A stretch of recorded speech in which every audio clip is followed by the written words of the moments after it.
বিশ্বনবী তাহাজ্জুদের সময় দাঁড়িয়ে যেতেন। ছোট্ট একটা ঘরে চাটাইয়ের উপরে বিশ্বনবী মা এসে শুতেন, গাদাগাদি করে জায়গা নাই। মাঝরাতে বিশ্বনবী তাহাজ্জুদের জন্য দাঁড়াতেন, আল্লাহু আকবার বলে দাঁড়িয়ে যেতেন, নামাজ শুরু করে দিতেন। বিশাল বড় সূরা পড়তেন, কিরাত পড়তেন, রুকু করতেন, কিন্তু সিজদার জায়গায় সিজদা দেওয়ার জায়গা নাই। সিজদার জায়গায় মা এসা পা বিছিয়ে শুয়ে আছে। বুখারীর বর্ণনা, বিশ্বনবী সিজদায় যে হাত দিয়ে মা এসার পায়ের মধ্যে চিমটি কাটতেন। মা এসা বুঝতে পারতেন বিশ্বনবী এখন সিজদায় যাবে, সুবহানাল্লাহ পড়েন। মা এসা বুঝতে পেরে পা দুইটা সরিয়ে নিতেন, বিশ্বনবী সিজদা দিতেন। সিজদা দিয়ে বিশ্বনবী যখন আবার দাঁড়িয়ে যেতেন, মা আয়েশা পা বিছিয়ে আবার শুয়ে পড়তেন। কি ইবাদত ছিল বিশ্বনবীর! হাত্তা তাতাওয়াররামু খাদামা। মা আয়েশা বলতেন বিশ্বনবী দাঁড়িয়ে থাকতে থাকতে এত সময় ধরে তাহাজ্জুদের সালাত পড়তেন, ওনার পা গুলো ফুলে এরকম টিউমারের মতো মোটা হয়ে যেত। সুবহানাল্লাহ পড়বেন না? দাঁড়িয়ে থাকতে থাকতে বিশ্বনবীর পা গুলো টিউমারের মতো মোটা হয়ে যেত। প্রথম রাকাতে বাকারা, আলে ইমরান পড়ে ফেলতেন, সুবহানাল্লাহ পড়েন। বিশ্বনবীর পা যেন ফেটে যাবে, এভাবে হাত বেঁধে দাঁড়িয়ে থাকতে থাকতে বিশ্বনবীর হাতগুলো বাঁকা হয়ে যেত, ব্যথা হয়ে যেত। বিশ্বনবী তখন হাত দুইটা ছেড়ে দিতেন। আবার যখন এনার্জি ফিরে পেতেন, যখন বিশ্বনবীর ভালো লাগতো, আবার হাত বাঁধতেন। পড়েন সুবহানাল্লাহ। তার মানে হাত ছেড়ে দিও নামাজ পড়া যায়, হাত ছেড়ে দিও। মালিকি মাযহাবের কিছু স্কলাররা ওনারা মত নিয়েছে, ওনাদের অনুসারীরা এরসাল করে, আমাদের দেশে কেউ বাদে এইভাবে, কেউ এইভাবে, কেউ এইভাবে। মালিকিরা বাদেই না, কেউ বাদবই না, কি করবি কর, আছে না নাই? আপনি যদি হজ করতে যান মক্কা মদিনায় এই আমলগুলো দেখতে পারবেন। এটা সুন্নাত একটা আমল। হাত ছেড়ে দিলেও যেখানে সালাত হয়ে যায় ওই জায়গায় কই বাঁধবে এই নিয়ে কিলাকিলি আছে না নাই? উপরে না নিচে, আমিন জোরে না আসতে, আছে না নাই? বিশ্বনবী লম্বা সময় দাঁড়িয়ে তাহাজ্জুদ পড়তেন। তাহাজ্জুদ পড়লে আপনার মর্যাদা বাড়ায় দিবে কে? সাইয়েদনা জিবরাইল বললেন, ইন্না শারাফাল মুমিন ফি কিয়ামিল লাইল।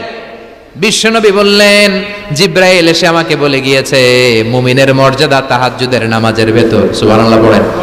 তাহাজ্জুদের নামাজ পড়লে মর্যাদা বাড়ায় দেয় কে? 2 নাম্বার কুরবাতুন ইলাল্লাহ। তাহাজ্জুদের নামাজ পড়লে আল্লাহর সাথে নৈকট্য বাড়িয়ে দেয় কে? আল্লাহর সাথে কানেক্টিভিটি আপনার বেড়ে যাবে।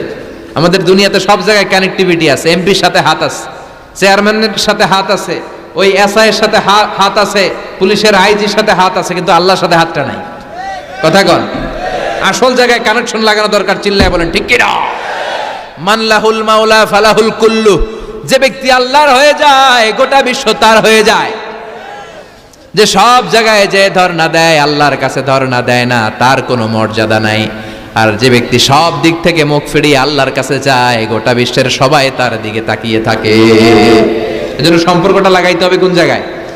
তার মানে তাহাজ্জুদ পড়লে মর্যাদা বেড়ে যায়, আল্লাহর সাথে সম্পর্ক বেড়ে যায়। বিশ্বনবী বললেন, মানহাতুনা আনিল ইসিম। তাহাজ্জুদের নামাজ পড়লে তাহাজ্জুদের নামাজ আপনারে পাপ কাজ থেকে বাধা দিবে। সুবহানাল্লাহ পড়েন। তাহাজ্জুদ যারা পড়ে এরা পাপ কাজ করে না। চিল্লায় কোন ঠিক কি না? 4 নম্বরে মুকাফফিরাতুল লিসাইয়্যাত। পাপ আর অন্যায় যদি কিছু হয়েও থাকে, তাহাজ্জুদের নামাজ পড়লে তাহাজ্জুদের নামাজ পাপগুলোরে ধুয়ে মুছে সাফ করে দেয়। এজন্য তাহাজ্জুদ পড়ার দরকার আছে না নাই? ঘুমের আরবিতে কিছু নাম আছে। ঘুমের একটা নাম হচ্ছে আন-নুআস। নুআস মানে ড্রোজিনেস। বাসে বসে আছেন, বাসও ঝুলে আপনিও ঝুলতেছেন, এরকম হয় না? ঝিমুনি, এটার বলে নুআস। আরেকটা হচ্ছে সামান্য হালকা লাইট স্লিপ, সামান্য ঘুম, এটার বলে পাওয়ার ন্যাপ। হালকা হালকা ঘুম, ঘুমও আসছে, আবার কে যেন কথা বলে ওইটাও শোনা যায়, এরকম ঘুম আছে না নাই? এটার বলে সিনা। আরবিতে এটার কি কয়? সিনা। আরেকটা হচ্ছে ভালো ঘুম, এটার বলে নাউম। এটার কি বলে? তাহলে পাইলাম নুআস, সিনা, নাউম। আরেকটা হচ্ছে জন্মের ঘুম। কিরকম ঘুম? এমন ঘুম যেই ঘুমে ডাকলেও মানুষ ওঠে না, যেটা শেষ রাতে আমাদের যেই ঘুমটা হয়, রাত 3টা-4টার দিকে কম্বল টেনে টেনে আরেকটু ঘুমাইতে মনে চায়, এরকম একটা ঘুম আছে না নাই? এই ঘুমটাকে আরবিতে বলে হুজুদ। কি বলে? সবাই বলেন। এই হুজুদের ঘুমকে স্যাক্রিফাইস করে ওই টাইমে যে সালাতটা পড়া হয়, ওই সালাতকে আরবিতে বলে সলাতুল হুজুদ বা সলাতুত তাহাজ্জুদ। সুবহানাল্লাহ পড়বেন না? এজন্য রাব্বুল আলামিন বলেন, ওয়া মিনাল লাইলি ফাতাহাজ্জাদ বিহি নাফিলাতান লাকা আসা আন ইয়াবআসাকা রাব্বুকা মাকামাম মাহমুদা। ও নবী, রাত্রিবেলা দাঁড়িয়ে আপনি তাহাজ্জুদের নামাজ পড়েন, আশা করা যায় বিশাল সম্মানিত মহিমান্বিত জায়গায় আল্লাহ আপনারে বসায় দিবে গো নবী। ঠিক কি না? তাহাজ্জুদের সালাত পড়লে মর্যাদা বাড়ায় দেয় কে? মুমিনের বৈশিষ্ট্য, তারা রাত্রিবেলা তাহাজ্জুদের সালাত পড়ে।